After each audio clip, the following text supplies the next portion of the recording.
오늘 본문에 있는 이 말씀을 가지고 말씀이 있는 곳에 왕이 계시더라. 말씀이 있는 곳에 왕이 계시더라라는 제목으로 하나님의 말씀을 증거하도록 하겠습니다. 목회자들이 설교를 할 때 좀 설교하기가 좀 부담스러운 구절이 있습니다. 오늘 같이 이 사사기 19장에 있는 말씀이 바로 그런 말씀입니다. 이 말씀은 읽어도 별로 은혜가 안 돼요. 은혜도 안 되고 욕만 나오죠. 욕만 나오죠. 저는 욕밖에 안 나오는데, 그래서 욕하게 하시는 하나님. 그러니까 당신이 만난 하나님이 어떤 하나님입니까? 나로 하여금 욕하게 하시는 하나님. 저 그렇게 기록한 적도 있었어요. 큐티 할 때. 어쨌든 내가 만난 하나님 어떤 하나님이시냐? 참 기가 막힌 일을 감당케 하시는 하나님. 이런 식으로 또 이렇게 하나님을 기록할 수가 있겠죠. 참 이 사사기 19장 말씀을 묵상하면서 오늘 하루 종일 이 말씀 가지고 제가 씨름을 했는데 너무 마음이 안 좋은 거예요. 너무 마음이 안 좋은 거예요. 사실 이러한 일들이 이게 사사기 시대 때의 상황이거든요. 그래서 참 이 말씀을 보면서 이것을 어떻게 설교할까 고민을 하다가 일단 말씀이 좀 길지만은 처음부터 끝까지 다 한번 여러분들과 함께 읽어보면서 말씀을 해석해 드리는 게 맞다라고 생각이 듭니다. 그래서 사실 오늘에 있는 말씀이 중간에 시작이 된 말씀이거든요. 그래서 사사기 19장에 있는 전체적인 내용을 봐야 되니까 어제 큐티 말씀을 한번 봐야 될 것 같다라는 생각이 듭니다. 제가 여러분께 말씀을 드렸습니다만 사사기는 3장 7절부터 16장까지, 그러니까 삼손이 나온 그 내용이죠. 사사에 관한 이야기가 나오고 있다고 제가 말씀을 드렸습니다. 그죠? 그래서 사사의 주제가 그거예요. 이스라엘의 왕이 없으니 사람마다 자기 소견에 옳은 대로 행하였더라. 삼손도 자기 옳은 대로 행했잖아요.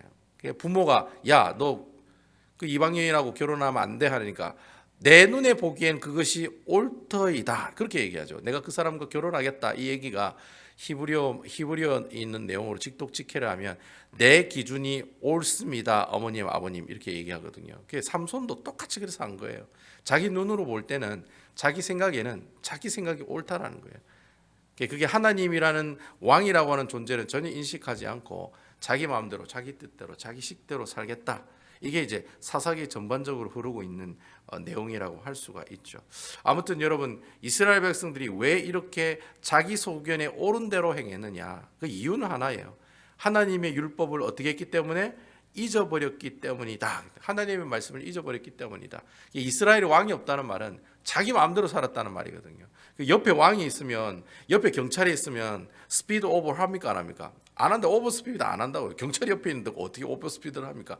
아무도 없을 때 그때 막 이렇게 과속을 하는 것처럼 옆에 누가 있으면 아무것도 안 하는데 옆에 누가 없다고 생각하니까 어떻게 해요? 그 사람들 마음대로 그렇게 살아가더라라는 거예요. 그래서 12명의 사사를 하나님께서 우리에게 보여주신 것은 12명의 사사가 그리 살았다는 거예요. 온니엘에서부터 어떻게 해요? 삼손 때까지 점점 상황이 어떻게 해요? 악화되고 삼손이 완전 피크를 날리잖아요. 삼손은 처음부터 머리부터 발끝까지 다 뭐예요? 하나님 말씀을 어기면서 살아가는 사람이 됐잖아요. 그게 어디서부터 시작됩니까? 기브온이라고 하는 사사부터 기드온이라고 하는 그 사사 때부터 입다 삼손까지 쭉 이렇게 어떻게 해요?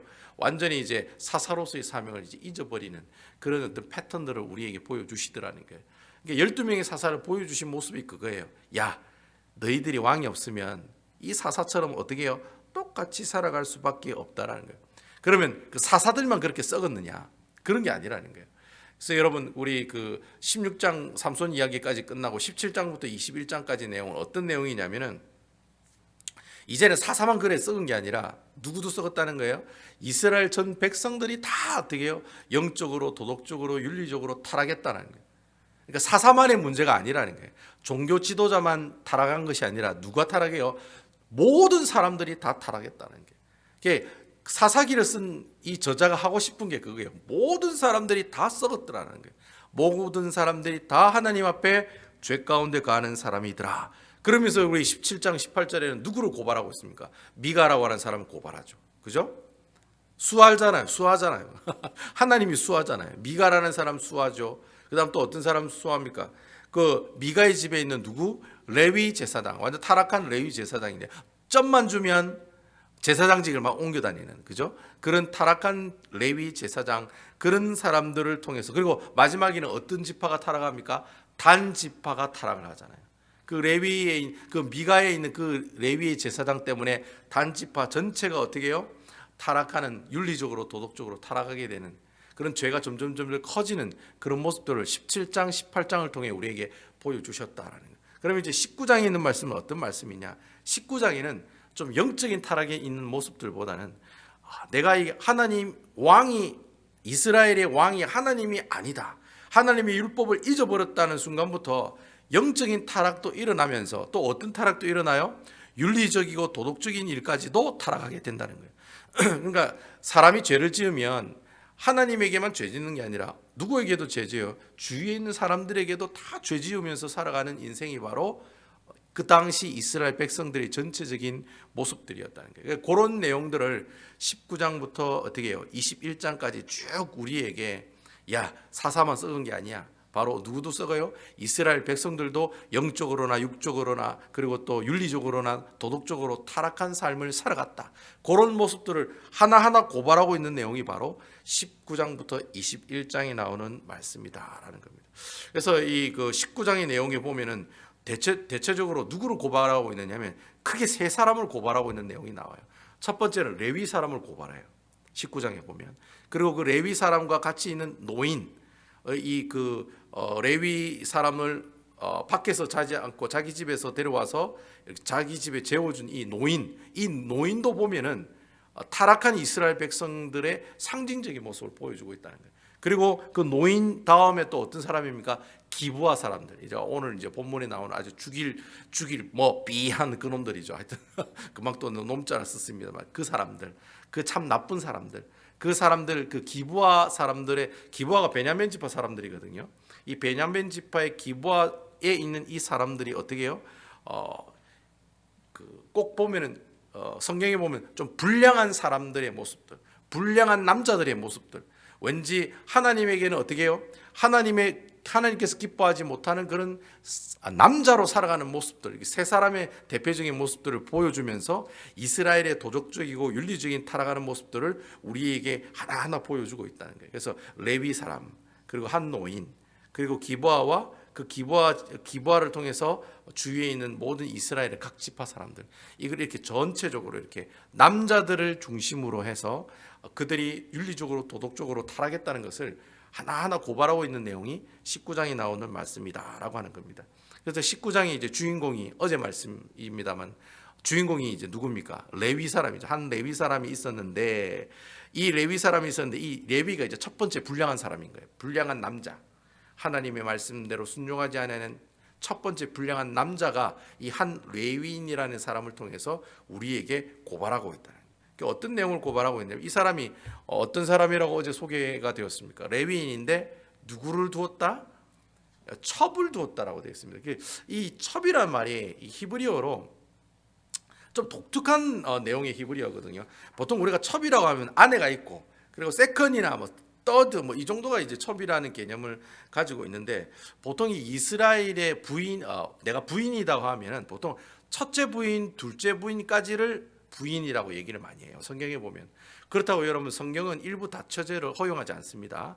분명히 하나님께서는 창세기에 보면은 한 남자와 한 여자를 창조하셨지 한 남자와 여러 여자를 창조하신 게 아니라는 거예요. 그래서 하나님은 원칙적으로 일부 일처제를 고수하고 계시고, 예수님 또한 뭐라고 얘기하셨어요? 한 남자와 한 신랑과 한 신부, 일부 일처제를 분명히 강조하고 있다는 겁니다. 그럼 목사님, 그 뭐 아브라함도 마누라가 많고 솔로몬은 마누라가 1000명인데 다윗도 뭐 만만치 않거든요. 부인이 한 8명 이상 되고 뭐 하여튼 많은데 그런 거 어떻게 해석할 수 있습니까? 그 하나님께서 원하시는 모습은 아니었어요. 그 당시 그 사람들이 그 사회적이고 문화적인 환경이 있을 때 자기들이 취했던 방식이지 하나님이 권고하시고 권면하신 방법은 아니라는 거예요. 일단 하나님께서는 일부 일처제를 분명히 강조하시고 말씀하고 계신다는 거예요. 특별히 레위기서에 보면 이 제사장들은 꼭 일부 일처제를 하라고 하나님께서 말씀하고 있어요. 그러니까 종교적인 어떤 제사장 임무를 감당하는 사람은 여러 명의 부인을 두어서는 안 된다는 거예요. 그러니까 딱 한 명의 부인만 둘 수 있는 거죠. 근데 지금 레위가 지금 첩을 두었다. 근데 첩도 이 여기 본문에 나오는 이 첩이라고 하는 이 히브리어가 필라게시라고 하는 뜻이거든요. 히브리어로 필라게시. 근데 원래는 이스라엘의 부인이 보통 이시라고 되어 있어요. 이샤라고 얘기해요. 보통 원래 부인, 뭐 아내, 와이프를 영어로 이샤라고 해요. 영어가 아니라 히브리어로 이샤라고 하거든요. 이샤. 그러니까 원래는 이샤라고 하거나 아니면 둘째 부인을 보통 차라라고 이렇게 얘기를 해요. 근데 세 번째 부인은 부인도 아닌데 그냥 내가 데리고 있는 여자, 이런 개념이 바로 필라게시라고 하는 개념이에요. 그러니까 필라게시는 부인이 아니에요. 부인이 아니라 자신의 어떤 정욕을 해소하기 위해서 데리고 있는 여자일 뿐이에요. 쉽게 설명하면 좀 악하게 설명하면 창녀라고 보시면, 뭐 창녀이죠. 몸을 많은 사람들에게 파는 여자지만 창녀하고 비슷한 거라고 보시면 될 거예요. 그러니까 부인은 아니야. 부인은 아닌데 그냥 내 정욕을 해소하기 위해서 그냥 여자 한 사람을 그냥 데리고 있는 거예요. 그러니까 이거 뭐 갖다 버려도 되고 갖다 안 버려도 되고, 그리고 이 여자한테는 뭐 유산을 상속할 필요도 없고 그냥 데리고 있는 여자예요. 그리고 뭐 누가 필요하다면 그냥 갖다 주고. 이게 좀 표현이 좀 이상한데 하여튼 그렇게 물건 취급하듯이 취급했던 사람이 바로 필라게시라고 하는, 오늘 첩이라고 하는 단어라는 거죠. 그러니까 레위 사람이 부인도 아니고 둘째 부인도 아니고 뭐예요? 필라게시를 얻었다라는 거예요. 그러니까 이게 레위가 부인을 얻은 것이 아니라, 그것도 둘째 부인이 얻은 것도 아니고 뭐예요? 자신의 정욕을 해결하기 위해서 한 여자를 그냥 데리고 와서 살았다라는 거죠. 이게 불법이에요, 불법이 아니에요? 일단 첩이 있었다라는 말 자체가 불법이라는 거죠. 자, 어쨌든 뭐 이 상황들이, 이 레위 종교 지도자가 이렇게 첩을 들이는, 즉 필라게시라고 하는 자신의 어떤 정욕을 해소하기 위해서 데리고 있는 한 여자를 데리고 있을 정도라면 그 당시 이스라엘 백성들의 영적인 상황들은 ABCD로 따지면 뭐다? 거의 F 수준에 해당되는 점수를 가지고 있었다라고 하는 거죠. 그래서 어제 말씀해 보니까 이 여자가 그 첩이 행음을 해서 남편을 떠났다라는 얘기가 있어요. 그래서 이거 행음을 했단 말은 이 여자가 이 부인이 아니니까 그냥 몸만 이렇게 뭐 이렇게 정만 나누는 그런 여자이기 때문에 혹시 뭐 이 여자가 또 다른 남자하고 또 이렇게 간음을 하지 않았냐, 그렇게 생각하는 신학자들도 있고, 그리고 또 이 말씀을 잘 읽어보면 나중에 이 레위 사람이 4개월이 지난 다음에 이 부인을 데리러 가는 장면이 나오거든요. 근데 데리러 갔는데 장인이 어떻게 해요? 그것도 장인이라 표현이 돼 있어요. 그 장인어른이 아주 반갑게 그 레위인 사람을 어떻게 해요? 맞아들인다는 표현이 나와요. 근데 사실 여자가 간음하고 도망을 가면 돌로 쳐 죽이는 그런 관습이었어요. 그러니까 이건 아주 큰 죄거든요. 근데 레위 사람이 4개월 후에 이 여자를 데려갔다고 했으니까 이 행음하다는 말은 그 여자가 간음을 지었다는 얘기보다는 이 행음하다는 뜻이 또 히브리어로 어떤 뜻을 가지고 있냐면 화를 몹시 내다, 이렇게 앵그리했다, 이런 의미도 가지고 있어요. 그러니까 아마 제 생각에는 이 레위 이 남자가 이 여자를 굉장히 화를 내게 했던 것 같아요. 그러니까 이 여자가 너무 화가 나가지고 이 남자가 너무 남자답지 않았었겠죠. 정도 별로 주지도 않고 그냥 자신의 정욕을 채우는 그런 여자로 받아들이니까 자기는 아내가 되기를 원하는데 필라게시로 자꾸 취급을 하니까 화가 났을 수도 있는 거예요. 그래서 화가 나서 그냥 어떻게 해요? 자기 집으로 돌아가 버렸다는 거죠. 그래서 4개월이 지난 다음에 이 레위 사람이 그 부인을 다시 데리러 가고 결국에는 우짜우짜 해가지고 뭐 좋게 해서 그 여인을 데리고 어떻게 해요? 이제 길을 떠나서 자기가 살고 있는 에브라임 산지 구석에 가기 위해서 이제 길을 떠나고 있는 그런 모습들을 어제 내용을 보면 계속해서 볼 수가 있다는 거죠. 길을 떠났어요. 길을 가다 보니까 예루살렘 베들레헴에서부터 저 그 에브라임 산지까지 가려면 굉장히 먼 거리거든요. 가다가 이제 예루살렘이라는 곳을 지나가게 됐어요. 성경에 보면 여부스라고 하는데, 옛날에 여부스라고 하는 곳은 이방인들이 살고 있는 동네였습니다. 그래서 보통 유대인들이 이 여부스 땅은 잘 안 가요. 예루살렘이라는 도시는 잘 안 갔어요. 옛날에는. 근데 이제 그 레위 사람과의 첩이 이제 종이 가다가 날이 어두워지니까 이제 종이 그러는 거예요. 주인님, 여부스 땅에 가까이 왔는데 그곳에서 하룻밤 잘까요? 하니까 이 레위 사람이 뭐라고 했냐? 야, 그곳에 이방인들이 사는 동네인데 그 갈 필요가 뭐 있겠냐고. 조금만 더 가면 몇 킬로 좀 더 가면 기브아라고 하는 동네가 있었어요. 이 기브아라고 하는 동네는 베냐민 지파의 동네였습니다. 여러분, 기브아에서 누가 태어납니까?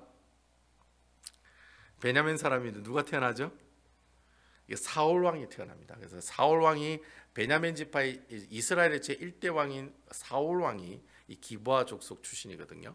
그래서 어쨌든 이 기브아 땅에 거기서 자자. 그게 더 안전하고 더 좋다. 그래서 이제 결국은 어떻게 해요?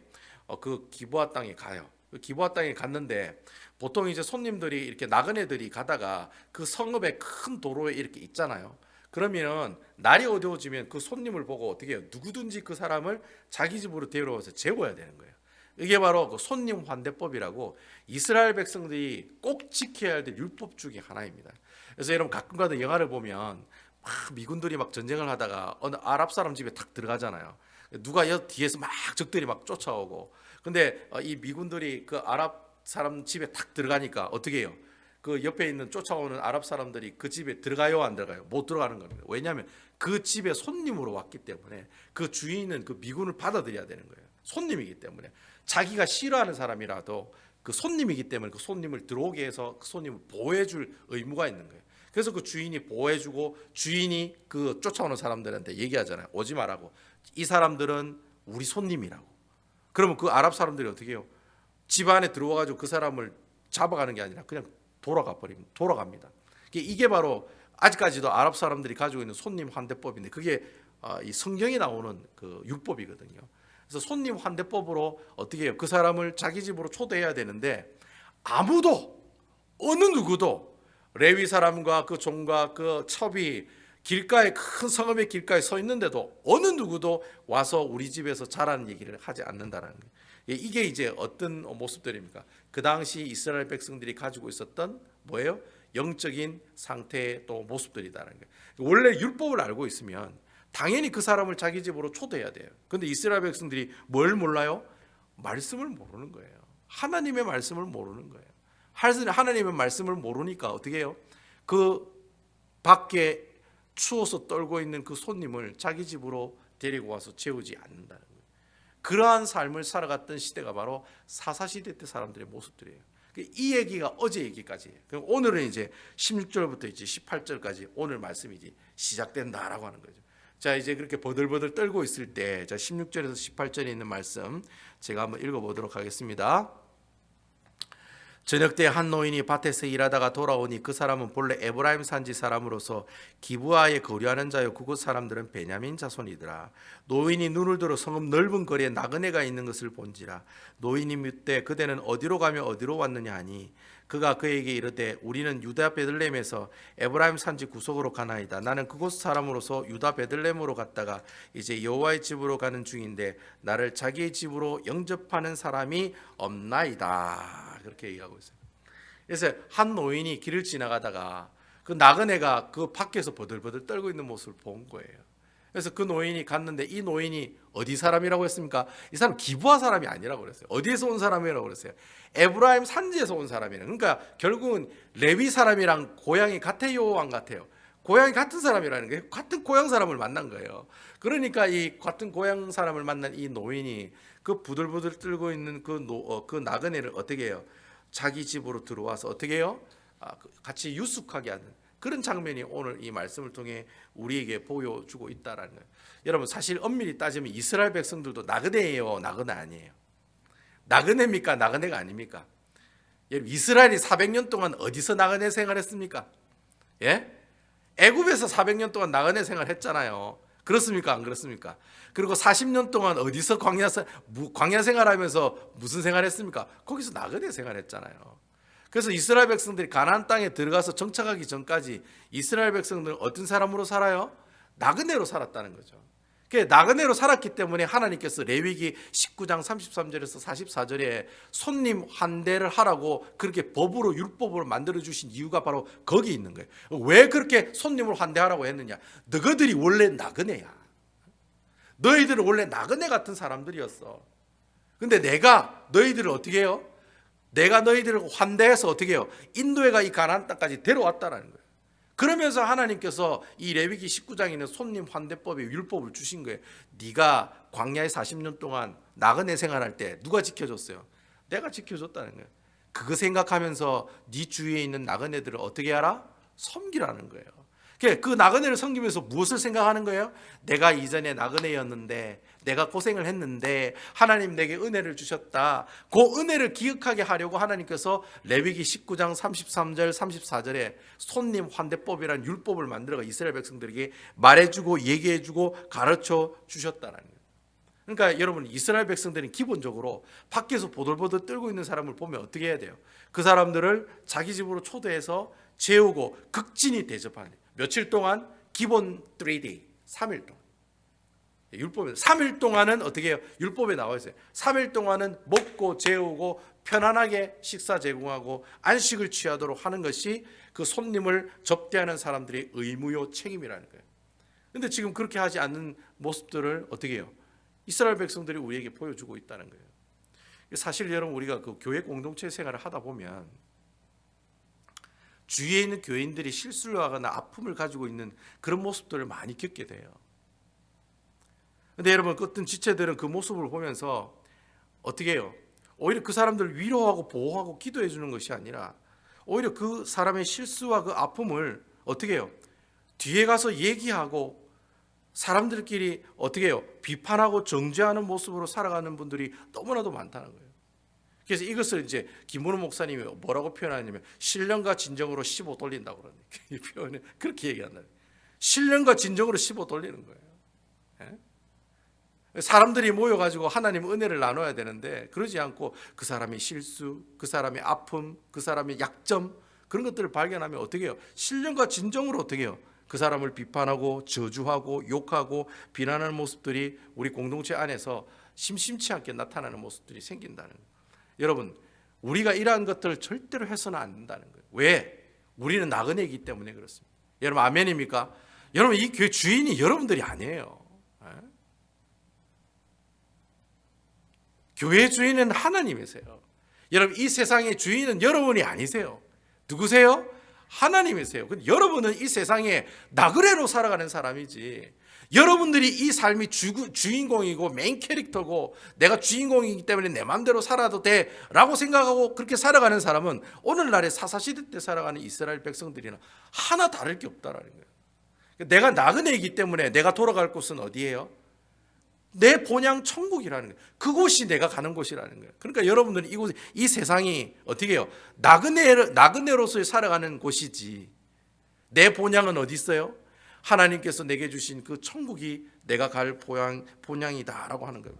그러니까 여러분, 교회 안에서 혹시 어떤 사람이 실수를 하거나 또 뭐 이렇게 약점을 보이거나 또 그 사람 또 어떤 아픔의 모습들을 보였을 때 여러분, 그 사람들이 뭐 이렇더라 저렇더라 그런 얘기 안 하시는 게 좋아요. 오히려 그 사람들을 위해서 어떻게 해줘야 돼요? 기도해 주셔야 돼요. 기도해 주셔야 돼요. 하나님의 일은 누가 하신다? 하나님이 하신다. 내가 신령과 진정으로 15 돌리지 않아도 누가 그 일을 처리해 주세요? 하나님이 처리해 주신다는 거예요. 여러분, 아멘이시지요? 하나님을 믿는 사람이 하나님이 그 일을 처리하신다는 걸 믿지 못하면은 그때부터 뭐가 나와요? 내 본성이 나오고 내 성격이 나오고 내 힘과 내 방식과 내 뜻으로 모든 문제를 해결하려고 하는 그런 모습들이 나오게 되고 만다라고 하는 거예요. 그러니까 여러분, 이스라엘 백성들에게 하나님께서 주신 이 손님 환대법의 진정한 의미가 뭐냐? 무조건 손님을 받아대가지고 막 편안하게 하고 뭐 맛있는 것을 주고 그 사람을 뭐 이렇게 아주 좋은 침실을 제공하고 잘 이렇게 대접하라는 뜻으로 손님 환대법을 하나님께서 율법을 만드신 게 아니라는 거예요. 내 공동체에서 그런 어떤 나약하고 좀 약점을 가지고 있고 실수하는 그 공동체가 눈에 보이면 그 사람들 끝까지 어떻게 지켜주고 보호해주고 도와주고 기도해주라. 왜? 너희들도 나그네이기 때문에 그렇다. 그러므로 그 사람들을 어떻게 해요? 내가 나그네이기 때문에 그 사람들 동일하게 나그네잖아요. 그래서 그 사람들을 위해서 기도해주고 보호해주고 용서해주고 그러한 모습으로 살아가라고 하나님께서 우리에게 주신 것이 바로 뭐예요? 손님 환대법의 진정한 의미의 모습들이다라고 하는 것입니다. 그래서 여러분, 교회 안에서 상대방의 눈에 자기의 보기에 좀 좋지 않은 모습이 보이더라도 상대방을 비난하거나 욕하거나 아니면 또 계속해서 그러한 행동을 하는 것은 하나님께서 기뻐하시는 모습들이 아니다라는 거죠. 손님 환대법은 이스라엘 백성들에게만 주신 율법이 아니에요. 오늘날 우리 교회 안에서도 반드시 회복해야 될 것이 바로 손님 환대법이라고 하는 율법이라는, 그 율법을 여러분 완전히, 그건 구약 시대 율법이니까 나는 지키지도 않아야 돼, 지키지 않아도 돼, 그런 게 아니라는 거예요. 우리 공동체 안에서 충분히 그런 일이 일어날 수 있다는 거예요. 하지만 그런 일이 있을 때마다 나도 나그네고 그도 나그네이기 때문에 그 사람들 이해해주고, 그리고 그 사람들 보호해주고 기도해주는 것이 하나님께서 기뻐하시는 손님 환대법의 진정한 의미다라고 하는 것입니다. 22절에 결국에는 이제 문제가 일어나게 돼요. 이렇게 아주 이렇게 한 노인이 그 레위 밖에서 떨고 있는 레위 사람과 그 종과 그 첩을 극진히 대접을 하는 그 순간에 문제가 일어났다는 거죠. 22절에 무슨 문제가 일어난지 보겠습니다. 22절입니다. 그들이 마음을 즐겁게 할 때 그 성읍의 불량배들이 그 집을 에워싸고 문을 두들기며 집주인 노인에게 말하여 이르되 내 집에 들어온 사람을 끌어내라. 우리가 그와 관계하리라. 여러분, 여기 불량배들이란 말은 히브리어 단어로 벨리알이라고 하는 뜻이거든요.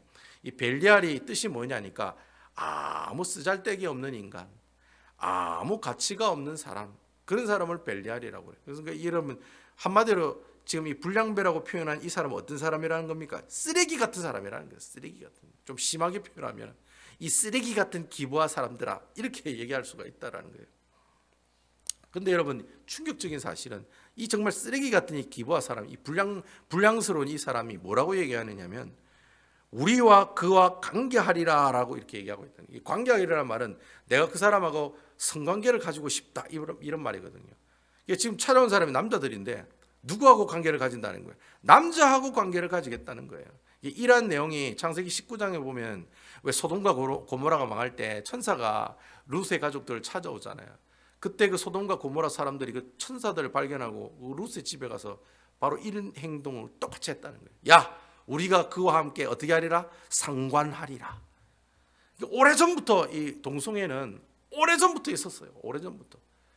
남자가 여자를 좋아하는 것이 당연한 그 시대에 남자가 남자를 어떻게 해요? 서로 관계를 맺는 그런 죄악을 범하는 모습들이 그 당시의 모습들 가운데서도 있었는데, 그 행동을, 좀 심한 말로 그 짓을 누가 하고 있어요? 이스라엘 백성들이 하고 있다는 거예요. 베냐민 지파의 기부하 사람들이 그러한 행동을 우리에게 보여주고 있다는 거예요. 한마디로 막 코가 막히고 입이 막히고 기가 막힌 일들이 지금 일어나고 있다는, 기가 막힌 일들이. 근데 여러분, 더 기가 막힌 일은 24절에서 26절까지 보면은 더 기가 막힌 일이 나와요. 어떤 얘기가 나오느냐? 24절에 보면은 불량배들이 레위 남자를 계속해서 내어 넣으라고 그래요. 24절에 보시면, 자, 우리 24절에서 26절에 있는 말씀 한번 제가 읽어보겠습니다. 24절에서 26절입니다. 보라, 여기 내 처녀의 딸과 이 사람의 첩이 있은즉 내가 그들을 끌어내리니 너희가 그들을 욕보이든지 너희 눈에 좋은 대로 행하되 오직 이 사람에게는 이런 망령된 일을 행하지 말라 하나 무리가 듣지 아니하므로 그 사람이 자기 첩을 붙잡아 그들에게 밖으로 끌어내매 그들이 그 여자와의 관계하였고 밤새도록 그 여자를 능욕하다가 새벽 미명에 놓은지라. 26절, 동틀 때 여인이 자기의 주인이 있는 그 집의 집 문에 이르러 엎드러져 발길까지 거기 엎드러져 있더라. 그렇게 얘기하고 있습니다.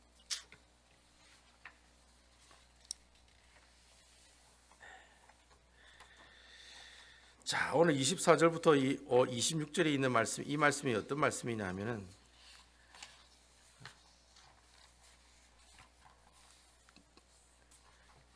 24절에 보시면 내 처녀의 딸과 이 사람의 첩이 있으니까 그들을 데리고 가라. 이 얘기를 누가 했느냐면 노인이 이 얘기를 했어요. 노인이. 이 말이 무슨 말이냐니까, 야, 그 남자 데리고 와. 내가 같이 관계를 갖고 싶어. 이렇게 얘기하니까 이 노인이 뭐라고 얘기하냐면 내 처녀의 딸과 이 사람의 첩이 있으니까 그들을 데려가라. 그렇게 얘기하고 있는 거예요. 이 말이 무슨 말이냐면 여자를 꼭 뭘로 취급하고 있는 거예요? 상품처럼 취급하고 있는 거예요. 상품처럼. 그 인간의 존엄성을 잊어버리고 어떻게 해요? 야, 자기가 살라고 어떻게 해요? 어쩌든 남자들끼리 살라고 여자들을 다 데려가라, 지금 그래 얘기하고 있다는 거예요. 특히 25절에 보면 레위 사람의 반응이 더 기가 막힌 반응을 보여주고 있다는 거예요. 25절에 보시면 무리가 듣지 아니하므로, 노인이 야, 여자하고 첩 다 데려가 이러니까 그 말을 안 듣는 거예요. 그러니까 그 사람이란 말은 레위 사람을 말합니다. 그 사람이 자기 첩을 붙잡아 그들에게 밖으로 끌어내매. 그러니까 여러분, 노인이 말로 그냥 야, 첩하고 내 딸 데려가면 되잖아. 그러니까 이 사람은 건드리지 마, 이렇게 말로만 끝냈거든요. 그러니까 이 사람들이 얘기를 안 듣는 거예요. 불량배들이, 기부호 사람들이. 그러니까 어떻게 해요? 이 레위 사람이 그 첩을 강제적으로 끌고 밖으로 그냥 내쫓았다는 거예요. 정말 나쁜 사람이에요. 정말 나쁜 사람. 이런 천인공무로 말을 표현을 제가 잘 못하겠네요. 여러분 자신의 첩이 그러니까 이게 레위 사람이 생각하기엔 첩의 개념인 거예요. 이 첩은 있어도 되고 없어도 된다는 거예요. 왜? 내가 그냥 하고 싶을 때 관계만 맺는 여자라는 거예요. 부인이 아니라는 거예요. 근데 왜 이런 사람을 다시 데리러 그 유대 베들레헴 땅까지 가고 장인이라고 하고 그 사람한테 대접을 받고 또 그 사람 또 데려오고 이렇게 하느냐 말이죠. 이 레위 사람이 이중적인 모습들을 지금 보여주고 있다는 거예요. 예? 자 결국에는 이제 어떻게 해요? 이 레위 사람이 참 어떻게 강제적으로 아무리 그 정을 나눴던 여잔데 어떻게 그렇게 강제적으로 밖으로 그렇게 아마 이 표현은 이랬지 어떻게 했겠어요? 야 네가 나가서 몸으로 떼어 하면서 막 밖으로 보냈을 거 아니에요. 그렇지 않습니까 여러분? 이 얼마나 나쁜 사람이에요. 이 레위 사람이에요. 레위 사람. 지금으로 말하면 목사라는 거죠. 제가 이거 보면서 막 열이 받아가지고 열이 받아가지고 도대체 어떻게 이런 사람들이 다 있나. 근데 이런 사람들이 살고 있었던 시대가 어떤 시대예요? 바로 사사시대였다라는 거예요. 그러니까 너무 슬픈 거예요. 종교 지도자들이 참 뭐예요? 사람을 이렇게 개처럼 취급하는 그런 어떤 마음을 가지고 살아갔던 사람들이 바로 그 당시 종교 지도자라고 하는 레위 사람들의 모습들이었다라고 하는 거예요. 결국에는 이 첩이 결국에는 어떻게 불량배들한테 끌려가잖아요. 그래가지고 윤관을 당하고 나중에 동틀 때까지 거의 죽은 시체의 모습으로 그 노인 집 문 앞에 쓰러져 있게 되었다라는 거예요. 자, 그 여인이 결국에는 어떻게 합니까? 죽게 되는 거죠. 근데 그 여인이 죽고 난 다음에 더 기가 막힌 일들이 일어나고 있다는 거예요. 그 얘기가 이제 28절과 29절의 말씀에 우리에게 얘기하고 있다는 겁니다. 28절에 있는 말씀, 28절, 29절 제가 한번 읽어보겠습니다. 그에게 이르되 일어날 우리가 떠나가자 하나 아무 대답이 없는지라. 이에 그의 시체를 나귀에 싣고 행하여 자기 곳에 돌아가서 29절 그 집에 이르러는 칼을 가지고 자기 첩의 시체를 거두어 금마디를 찍어 12덩이로 나누고 그것을 이스라엘 사방에 두루 보내매. 28절에 보니까 자기 첩이 밤새도록 사람들에게 욕보이고 왔는데 지금 레위 사람이 뭐라고 얘기합니까? 그 여자가 쓰러져 있는데 그 죽은 줄도 모르고 야야야 빨리 가자. 우리 빨리 여행 빨리 집으로 가야지. 뭐하나 빨리 일어나. 지금 그렇게 하고 있다는 거예요. 예? 인간도 아니에요. 인간도 아니에요. 짐승이에요. 짐승. 예? 사람에 대한 존중이 없어지면 그 사람이 아니에요. 짐승이죠. 짐승. 레위인은 짐승이고 사람이 아니라 짐승이에요. 근데 중요한 것은 이 짐승 같은 모습을 하고 있는 사람들이 이스라엘 백성들의 모습들이었다는 거예요. 그러니까 이 이스라엘 백성들이 윤리적으로 도덕적으로 타락했다는 사실을 이 사건 하나로 너무 구구절절하게 절실하게 우리에게 표현해주고 있다는 거예요. 도대체 이스라엘이 얼마나 타락했길래 한 여인을 이렇게 사람들에게 욕보이도록 그렇게 밖으로 끌어내가지고 사람들에게 주지를 않나. 그렇게 욕보이고 온 여자가 밖에 누워 있는데 어디 몸은 괜찮으냐, 뭐 살아는 있느냐. 사람이 인지상정에는 그렇잖아요. 그렇게 얘기를 해야 되는데 오히려 그냥 야 일어나 빨리 가자 이렇게 얘기를 하고 죽었으니까 죽은 시체를 가지고 그냥 자기 집으로 다시 가져오는 참 이게 생명에 대한 존중은 눈꼽만큼도 없는 사람이 바로 이 레위 사람의 모습인데, 그런데 이 사람의 모습이 이스라엘 백성들의 그때 현 주소의 모습이라고 생각하니 제가 너무나도 마음이 어떻게 해요? 무겁더라는 거예요. 근데 중요한 것은 이러한 삶을 살아가는 사람들의 모습들이 오늘날에도 있다 없다? 있다. 누구에게? 목회자에게도 이런 모습들이 있다는 거예요. 종교 지도자라고 했으니까 뭐 목사들이 아니죠. 교회의 중직에 있는 분들 다 교회 중요한 직분을 가지고 있는 모든 사람들 다 이러한 삶을 살아가고 있는 사람들이 그 당시 이스라엘 백성들이요 오늘날 우리들 자신들의 모습들이다라고 하는 거예요. 근데 29절에 보면 더 황당한 얘기가 나와요. 근데 시체를 12개로 쪼갰다라고 돼 있어요. 제가 참 그래서 이상하다. 이스라엘의 관습에 봐도 이스라엘의 사회와 문화를 봐도 이래 공부를 해도 시체를 쪼개가지고 이렇게 누구에게 나눠줬다는 이 얘기는 이스라엘 사회와 문화와 역사에는 나오지 않는 내용이에요. 그럼 이 내용은 어디에 나오는 내용이냐? 이방인들이 하는 방법들 중에 하나예요. 이방인들이. 그럼 이방인들이 뭐 할 때 쓰는 방법이냐? 니캉 내캉 전쟁하자라는 그런 어떻게 선포를 할 때 이런 방법을 써요. 다른 게 예를 들어서 누가 이렇게 사신이 왔어요. 여러분 삼국지 같은 데 보면 사신이 오면 어떻게 합니까? 기분 나쁘면 에이 하면서 어떻게 해요? 목을 달랑 잘라가지고 목 잘라가지고 그대로 보내잖아요. 그럼 뭐 하자는 겁니까, 여러분? 뭐 하자는 겁니까? 한판 붙자 이 말 아닙니까? 한번 붙자. 사신이 와가지고 오늘 같이 화평을 청합니다 이랬다고 왔는데 그 사람 목을 띵 잘라가지고 딱 보내면 소만에 싹 담아가지고 보내면 뭐 하자는 겁니까? 싸우자는 거잖아요. 그 중동 지방의 이방인들이 니캉 내캉 전쟁 한판 하자 할 때 쓰는 방법이 바로 이런 방법이에요. 사람의 시체를 쪼개가지고 보내는 거예요. 근데 그 행동을 또 좀 조심스러운 표현입니다만 그 짓을 누가 하고 있어요? 레위 사람이 하고 있다는 거예요. 레위 사람이. 그러면 참 여러분 생각해 보세요. 레위 사람은 목사님인데 종교 지도자인데 지금 방법을 쓰긴 써야 되는데 그 방법을 하나님이 쓰시는 방법을 쓰지 않고 어떤 방법을 써요? 이방인들이 쓰는 방법을 너무나도 자연스럽게 사용하고 있다는 거예요. 그 레위 제사장이 칼을 들고 그 첩의 시신을 12조각을 내가지고 그걸 각 지파별로 하나씩 다 시체를 보냈다는 거예요. 근데 제가 너무나도 가슴 아픈 거는 마지막 30절에 보면 마지막 말씀입니까, 여러분? 오늘 말씀이 마지막 말씀에 보면은 오늘 마지막 말씀에 보면 어떤 말씀이 있느냐면은 마지막 말씀 한번 볼까요? 30절에 보면은 그런 말씀이 있어요.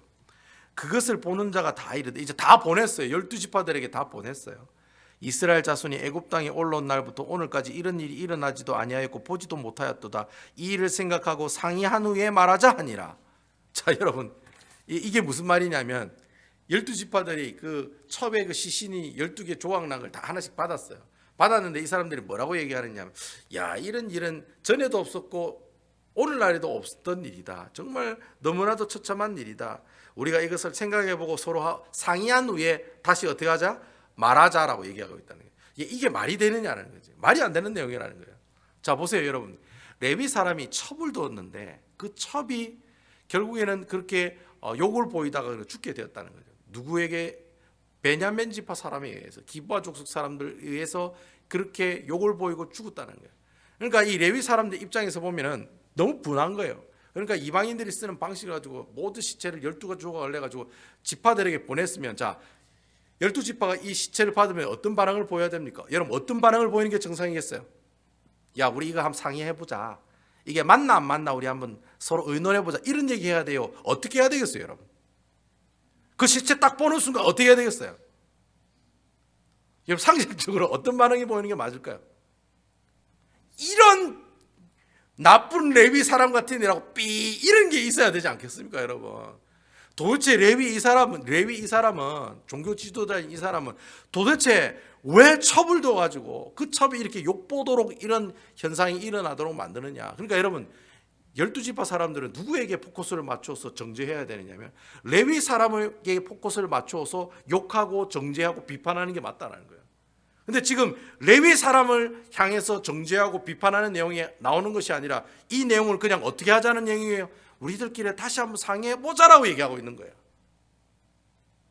그러니까 레위 사람이 분명히 죄를 짓고 그 죄에 대한 모습들을 보여줬는데도 불구하고 12지파 사람들은 뭐라고 얘기하냐면 그걸 죄를 지었다, 네가 잘못했다라고 레위 사람을 향해서 욕하는 사람이 아무도 없는. 결국에는 내일 큐티 말씀에 보면 레위 사람이 앞에서 막 변명을 해요. 내 잘못이 없습니다. 나는 아무 잘못도 없습니다. 나는 첩을 두고 있었습니다. 왜 잘못이 없어요? 첩을 둔 게 잘못이지. 그것 자체가 불법인데.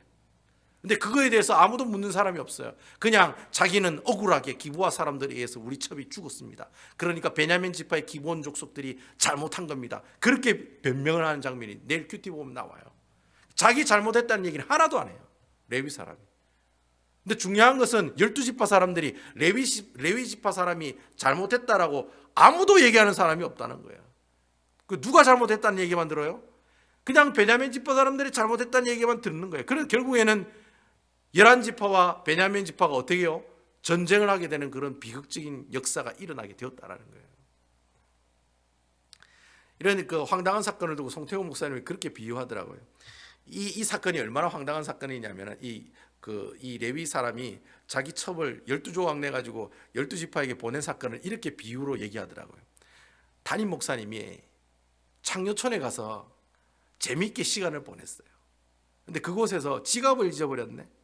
그래 이 목사님이 교회 와서 강대상 앞에서 제가 장려촌에 가서 지갑을 잊어버렸으니까 혹시 누구 발견하고 찾은 사람 있으면 그 지갑 어떻게 해요? 나한테 찾아가 갖다 주세요. 그렇게 얘기하는 내용이랑 이 내용이랑 똑같다라는 거예요. 제가 그 얘기를 듣고 야 진짜 적절한 비유다. 이 말이 무슨 말이야? 레위 지파가 첩의 부인의 12조각을 내어가지고 12지파에게 보낸 것 자체가 뭐예요? 쪽팔리는 행위라는 거예요. 부끄러운 행위라는 거예요. 레위 지파가 첩을 든 것 자체가 죄인데 그 죄를 그냥 스스로 어떻게 해요? 스스로 하나님한테 잘못했다고 회개하면 되는데 굳이 그것을 어떻게 해요? 담임 목사님이 굳이 창녀촌에 갔다 왔다고 성도들에게 공표하고 그것에서 제가 지갑을 잊어버렸거든요. 그러니까 누가 혹시 그거 가지고 제 지갑 찾으면 꼭 찾아주세요 라고 광고하는 내용하고 똑같다는 말이에요. 그러면 여러분 그 광고를 들은 여러분들 뭐라고 얘기하겠습니까? 저는 미친 뭐 목사가 다 있냐 이런 얘기 안 하겠습니까 여러분? 예? 그와 똑같은 얘기를 지금 이 이야기를 통해 우리에게 하고 있다는 얘기예요. 그래서 여러분 자, 이렇게 참 황당한 사건들이 지금 뭡니까? 오늘 이 이스라엘이라고 하는 이 사사시대 때 일어나고 있다라는 거예요. 그 얘기가 지금 오늘 이 사사기 19장을 통해서 우리에게 계속해서 전달하고 있다라고 하는 겁니다. 제가 오늘 큐티 말씀을 읽다 보니까 제목이 그래 돼 있더라고요. 오늘 큐티 제목이 뭐라고 되어 있습니까 여러분? 혹시 알고 계세요? 오늘 큐티 제목이 뭐라고 되어 있어요? 네? 하나님이 없는 곳에는 무엇이 가득합니다? 악이 가득합니다. 참 기가 막히게 제목을 잘 지은 것 같아요. 하나님이 없는 곳에는 악이 가득합니다. 그러니까 여러분 이스라엘에 하나님의 왕이 안 계시니까 그곳에 무엇이 가득한 세상이 되었어요? 온갖 말로 표현하지 못하는 도덕적이고 윤리적이고 타락한 이스라엘 백성들이 죄악의 모습들이 그 가운데 나타났다라고 하는 겁니다. 여러분 이런 모습들이 우리 공동체 안에도 똑같이 일어납니다. 우리 가정 안에서도 일어나고 우리 직장과 가게 안에서도 충분히 일어날 수 있는 상황들이라는 거예요. 악이 충만한 곳에 우리가 할 수 있는 일이 무엇이 있느냐? 내가 있는 곳에 악이 충만할 때 우리가 할 수 있는 일이 뭐냐? 다른 거 없습니다. 예수님이 나의 왕이라고 매일매일 고백하는 방법밖에는 없다라고 하는 것입니다. 여러분 아멘입니까? 예수님이 나의 왕이십니다. 그 얘기를 계속해서 주님 앞에 얘기를 하는 거예요. 그 고백하는 것이 바로 매일매일 하나님의 말씀을 읽고 큐티하는 것. 그 방법밖에 없다는 거예요. 하나님의 말씀을 여러분 오늘 말씀 읽어보시면 어느 한 사람이 그런 어두운 시대 가운데 하나님의 말씀을 구하고 찾는다는 구절이 한 구절이라도 나와요 안 나와요? 한 구절도 안 나와요. 여러분 하나님의 말씀이 없는 그곳에 악이 충만할 수밖에 없다라고 하는 것이죠. 하나님의 말씀이 있는 곳에 바로 참되신 왕의 모습들을 우리가 경험할 수가 있다라고 하는 것입니다. 여러분 아멘입니까? 따라합시다. 예수님이 나의 왕이실 때 그곳에 은혜가 넘칩니다. 말씀이 넘칩니다. 네, 맞습니다. 여러분 매일매일 하나님 말씀을 묵상하는 것을 그냥 하고 지나가는 일로 여기지 마십시오. 죄악이 충만한 곳에 악이 충만한 곳에 하나님의 말씀을 묵상하고 하나님의 말씀대로 순종한다는 그 자체가 어떤 것을 말합니까? 바로 하나님이 있는 곳에 무엇이 가득합니까? 은혜가 가득하는 역사가 나타난다는 거예요. 오늘 제목이 하나님이 없는 곳에는 악이 가득하다. 이 말을 반대말로 하면 뭐예요? 하나님이 있는 곳에는 하나님의 은혜가 가득하게 넘친다라고 하는 겁니다. 아무쪼록 여러분 한 주간 살아가실 때 매일매일 날라오는 그 큐티 카톡의 말씀을 통해서 정말 여러분들이 그 순간순간마다 내 모든 삶을 주관하고 내 모든 삶의 주인이 되시는 분은 누구이시다? 예수님이시다. 이라는 사실을 항상 깨달아가고 경험하는 삶을 통해서 참으로 여러분의 입술을 통해 정말 하나님의 놀라우신 그 은혜 감동하고 감격함으로 아버지께 영광과 감사를 돌며 살아가는 아름다운 우리 배다리 교회 성도 여러분들도 다 되시기를 주님의 이름으로 축원을 드립니다.